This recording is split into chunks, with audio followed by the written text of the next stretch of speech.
Hello and welcome to Furious Driving, and today I'm in the lap of discreet luxury because I've gone back to the early 1990s and back to a time when Audi weren't really viewed as part of the big three German luxury brands. They were a bit more of the obscure Volvo or even Saab kind of arrival back at this kind of time because, well, they'd always been doing their own thing and thinking their own way. But this is a point before the S8 turned up. In fact, this is the car that became the S8. It's the precursor, if you like. This is the Audi V8. This is the car, they didn't even give it a name, it was so subtle. This is where they brought luxury to Audi in a big, big way. I just want to say a quick thank you to Joseph from Lloyd's Vehicle Consulting and Simon from Lot 76 YouTube channels who took the financially foolish decision to buy this car and restore it very recently. You can check out the story on their channels, and if you're interested in owning this motoring unicorn, then it is currently for sale, so check out Joseph's channel, link in the description below, and it could be yours. So if you like your code names and so forth, this is the Type 4C, which is the internal code name for the Audi V8. As I say, a car with no name. Now, we may call this the Type 4C platform, but in reality it's just a stretched version of the D1/D11 platform that sits underneath the 100 and the 200. In fact, during the planning years, this was going to be called the Audi 300. Looking at it, it bears more than a passing resemblance to the 200, and in fact it does use an enlarged 200 shell, and although it looks like you should be able to interchange parts between the two models, nothing will quite fit. It has more flared arches, the grille is wider, the lights are different. There's enough changes to make sure that nothing will switch from one car to another. But it's a car where they've done absolutely everything they can to make it as brilliantly luxurious as they possibly can. But at the same time, it still drives very much like an Audi should drive, which means it's very, very easy, despite the fact it is a vast oil tanker of a vehicle, which actually uses very similar amount of fuel to an oil tanker. It's really, really simple, one finger kind of driving. The power steering is typically Audi, hopelessly over-assisted, and the engine sits way over the front of the axle, so you barrel into a corner and the weight of the thing pushes you forwards. But of course, this though, the Audi V8, is a quattro, meaning like an Audi quattro of these days, it's a proper all-wheel drive or four-wheel drive if you prefer car. Now up front, we've actually got a 4.2 litre V8, which is a monster of a thing. And that gives us a 0 to 60 of 7.7 seconds in automatic, 6.6 in the manual, which we sadly couldn't get over here. Incredibly, Audi entered this thing into the German DTM race series in 1990 and won the Drivers' Championship in it 2 years straight in 1990 and 91, the first time that had ever happened. But the thing that makes this car really interesting is the engineering that goes underneath it, because Audi was still very much like Saab, going their own way, doing their own thing. So we've got some really random choices being made. For example, it's got disc brakes all round, which is not so unsurprising. They're vented 310mm discs at the front. However, they've not put the calipers in the usual place. They call them UFO brakes with the calipers on the inside. It's a really weird choice to make. I can't quite work out what the reason would be, because it's not unsprung weight, because it's still hanging out there in the wheel hub. Who knows? Another piece of innovative technology in this car was the Pro-Content safety system, which, a bit like the SIPS idea in Volvos, it was a precursor to airbags. In the event of an impact, a series of cables would pull the steering wheel back into the dashboard away from the driver. Originally this was to be used instead of airbags, but on the V8 of course they used both because nothing was too much. But this was a car they were really aiming at captains of industry, politicians, the heads of government, that kind of thing. They were really trying to push Audi up as a brand into a different stratosphere of car. So as the old 200 was discontinued, this wasn't really a replacement because it was about twice as expensive. But it did mean that the next top level car, the flagship of the brand, was something totally different.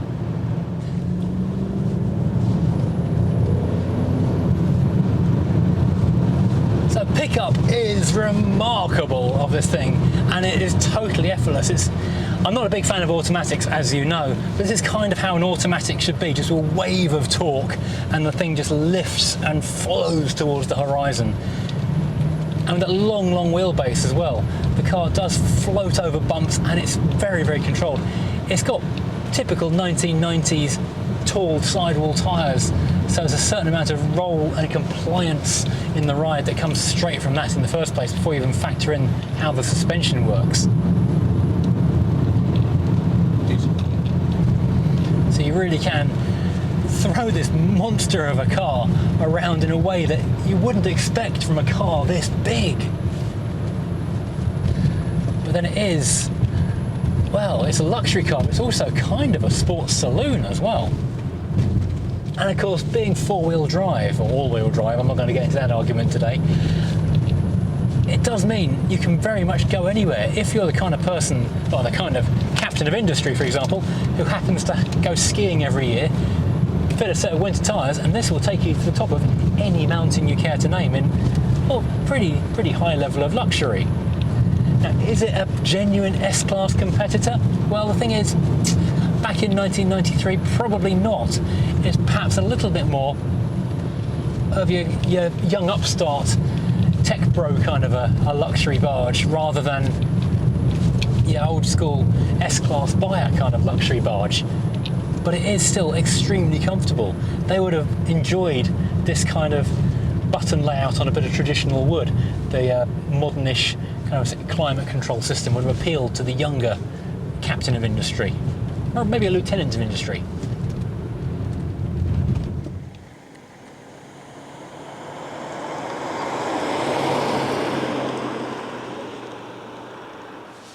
So, let's take a look around the outside of the Audi V8. Now you'll notice it's a very, very discreet luxury barge. There's virtually no badging on it. This car is actually missing a couple of badges. We've got the 4 rings on the front, we've got the Audi logo, but on the back it only would have had the Audi logo as well. It didn't have V8 and it didn't have Quattro anywhere on the UK cars. So a little bit unusual in terms of how discreet and low-key they were going with this incredible flagship machine. Now you won't have seen many of these cars around because they didn't sell many, about 170 across all production here in the UK. They sold quite a few thousand on the continent, but virtually none over here. And talking to the owner today, Joseph, he thinks there are about 5 on the road, so you probably have never seen one driving. The thing is though, again, it's so low key. It shares a lot of underpinnings with the 100, 200, D1/D11 series of cars, and so it looks incredibly similar. So you might have seen one in a distance and thought, oh, it's just an Audi 100 or an Audi 200. In fact, it was this unicorn V8 you were sort of spying away in the distance.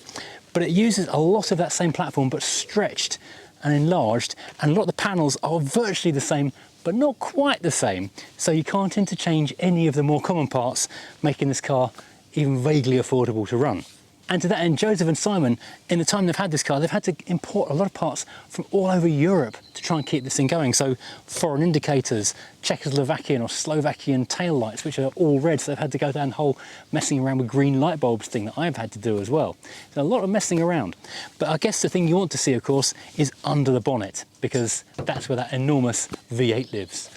So this is what you've all been waiting for. This is what separates the 100 and the 200 series from the V8, and that is rather obviously a V8. In this particular car, it's a 4.2 litre 32 valve quad cam overhead cam monster of an engine. In this particular guise, it makes 276 horsepower and 400 newton meters of torque, or in old money 295 foot-pound or pound-foot of torque, which is a beast of a thing. Originally the car came with a 3.6 litre V8 that was only available here in the UK in 1990. They discontinued it in 1991 and then brought out this one for the final 18 months or so of production. Now, transmission options. Now, originally you could get a 4-speed automatic or a 5-speed manual. Later on though, when the 4.2 came out, they continued with the 4-speed automatic, but in Europe they were lucky enough to get a 6-speed manual, but here we were still stuck with just a 4-speed auto. Now you might be wondering why you've not seen too many conversions fitting the Audi 4.2 litre 32 valve into other cars, and the reason is look how wide this thing is. It's wider than a Metro. It's enormous. It's also very, very hard to work on. This car has recently had a cam belt change, and that was a 19-hour job. The mechanic involved says he never wants to see one again. Incidentally, look at the size of this power steering reservoir. You could be losing a litre a week and not notice for 6 months. Also, looking in this car, you can tell we are at the absolute pinnacle of luxury, because not only do we have wipers on the headlamps, which is ultimate luxury, we've got twin washer bottles down here. The idea being that you can have a neat washer bottle for wintertime and a diluted one for summertime. So 2 different controls, like a town and country horn, but for washers. Awesome. Now you might be thinking, that's a big car, and you'd be right. It's 4.8 metres long, so there's an awful lot of it with fairly hefty overhangs. But if that wasn't enough for you, you could have a bigger one. They did a long wheelbase version of this in Europe, another 300mm long, another foot in old money of Audi V8 if you really wanted it. And they had some amazing colours in the brochure too. This is called Cyclamen. It's a lovely kind of aubergine purple. It's beautiful. It is rather amazing to look at. And one thing you will notice is the absence of rust on this car, which is what, 33 years old or 32 years old. And that's because it's double-sided galvanised all over the car. 10-year anti-corrosion body warranty on this thing. You will never see one that's gone rusty. I mean, you'll never see one, but if you do, it won't be rusty. I won't spend too long here at the back because there's literally not much to see, because it's such, again, a discreet Q car of a car. But we have got this magnificent heck blend going across the back. So we've got our integrated red wall of plastic and reflection made by Hella, of course. Heck blends were the ultimate symbol of coolness if you're coming from a German car in the 80s and the 90s. Incidentally, the boot itself is not as big as you might imagine. It's incredibly wide, but not that deep and not that tall. So surprisingly little space. I imagine that's because there is a huge full-size spare wheel underneath. You can sort of see the point of a space saver every now and then. When a car this big has barely got room for a couple of suitcases. The highlight for me though is this incredible Sony 10-disc CD changer. And I've just been debating with the owner whether or not this is an original thing or 1993 is too old for a 10-disc magazine or not. We think it's probably original. Well, let's take a look at what makes this car so luxurious, because it is rather wonderful and nice inside here. So starting on the door, we have got, first of all, an elephant hide top, of course, because that needs to be hard wearing, but then we've got, well, more elephant hide. I'm surprised that we've not got real leather in there. That feels like vinyl. Parts bin, Volkswagen Group door handle. I'm shocked at parts bin stuff, but then we get into the interesting things.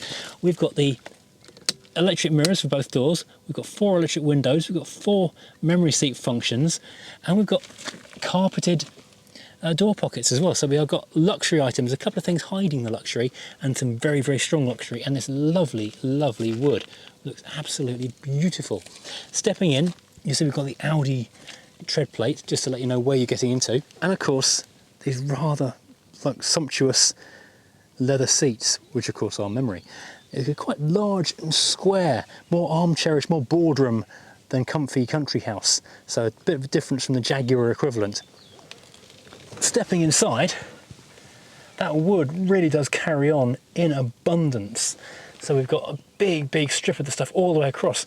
And check out how many vents we've got. Double vents on the left, triple vents in the centre, and double vents on the right-hand side. Plus we've got ventilation up on the windscreen. They are really not messing around. I think there's a thing that Germans don't like to feel a breeze. Having lots of vents means you can have high volume at low speed, so you can move the air without disturbing it. I think that might be the thing. And Audi of the 80s was very much a Saab rival rather than a luxury rival. And something that's in the Saab Volvo arena. We've got a little trough just here, a pen trough just below the vents, so you can keep your biros nicely cooled or warmed as you prefer. You can direct one down. If you've got a small roll of Smarties, you can keep them at the perfect eating temperature to dissolve on your tongue. Okay, starting up the top, a vast T-shelf area. You can have an enormous picnic off this dashboard. We've got a big speaker on the left and the right, plus more ventilation. That is all in this heavy-duty elephant hide, and it covers over in a long sweeping arc this big area of instrumentation. You'll notice how many instruments we've got, and a curious layout. We've got the 4 gauges over here for oil, pressure, water, temperature, that kind of thing, voltage even. We've got our speedometer and our rev counter in front of us, and our fuel tank over on the right. Plus we've even got a trip computer, and don't forget, late 80s, early 90s, a trip computer was really a thing of the future. It was an exciting luxury item. Coming away from that big area just there, a huge area of information for the driver, this lovely short 4-spoke steering wheel, which is a hard kind of a grey leather, which feels quite pleasant in your hand. We have a horn and horn test. That is part for a captain of industry who's determined to know his own way and go his own way and march to the parp of his own drum. Although he is parping to the parp of his own drum, looking behind there, you'll notice these switchgear are very much in the same vein as other Volkswagen Group products. So they've saved a little bit of money just there. We have got cruise control because luxury on our indicator stalk. We've got lighting control just there, like on a Mark II Escort. And we've got our wipers over here with intermittent and various wipe options just there. In the centre, we've got this rather wonderful bank of buttons and controls. Some of them are blanks. We've got heated multi-stage seats for both driver and passenger. We've got dippable headlights for heavy lights in the boot. Hazard lights, of course, front and rear fog lights, and check out this wonderful Sony head unit, a radio cassette with, obviously, face off, because it's the 90s and radio car theft was the ultimate thing in the world at the time. So we have climate control down here. Air-conditioned climate control, ultimate luxury, with a little area to hide your mobile phone in 25 years' time underneath that. And also a very well concealed ashtray in yet more wood.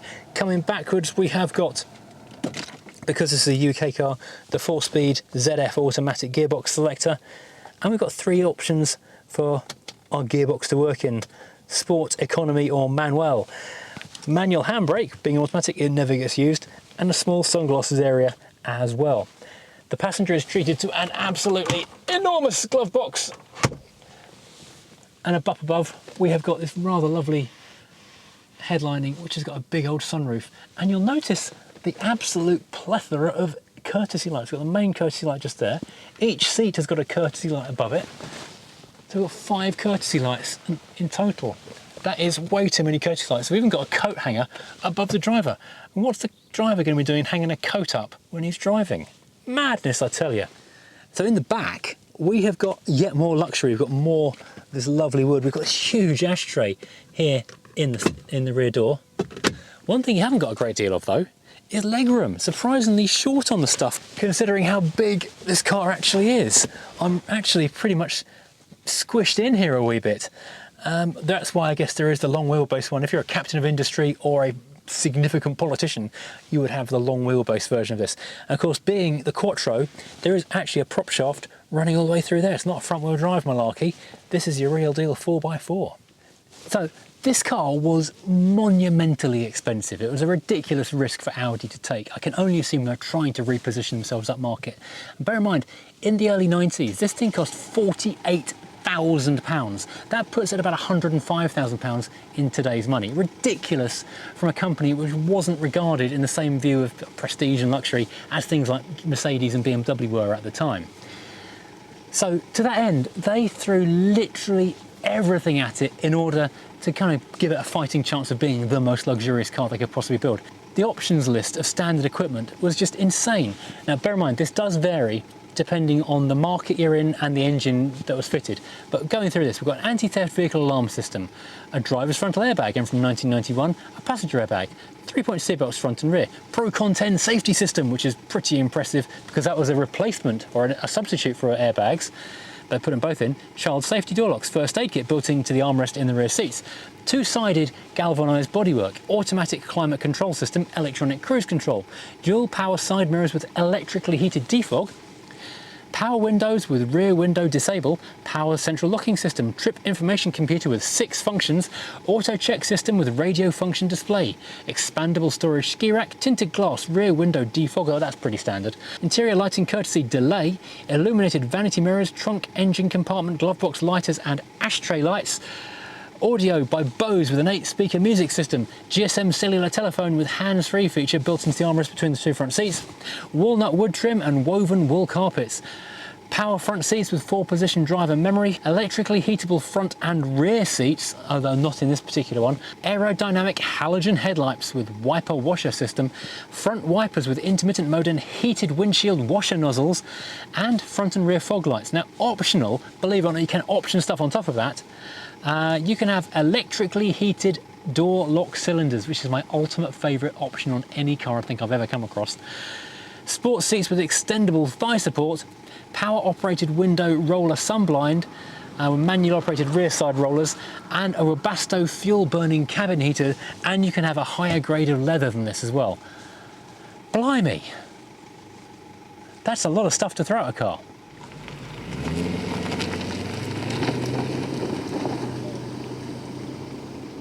By the 1980s, Audi was still a relatively young car company, barely 40 years old. Audi as a brand had sprung from the West German post-war restoration Auto Union, the original Auto Union now being in East Germany. In the late 40s, they'd started by making spare parts for pre-war Auto Union cars, but by the 1960s, the new Model 72 was looking particularly sharp and running with Mercedes engines. This attracted the attention of Volkswagen, who bought them, and over the next couple of decades, turned them into the semi-independent luxury brand of the Volkswagen Group. But with a stronger focus on technology rather than bling, enter the Quattro system, and of course the era of Vorsprung durch Technik.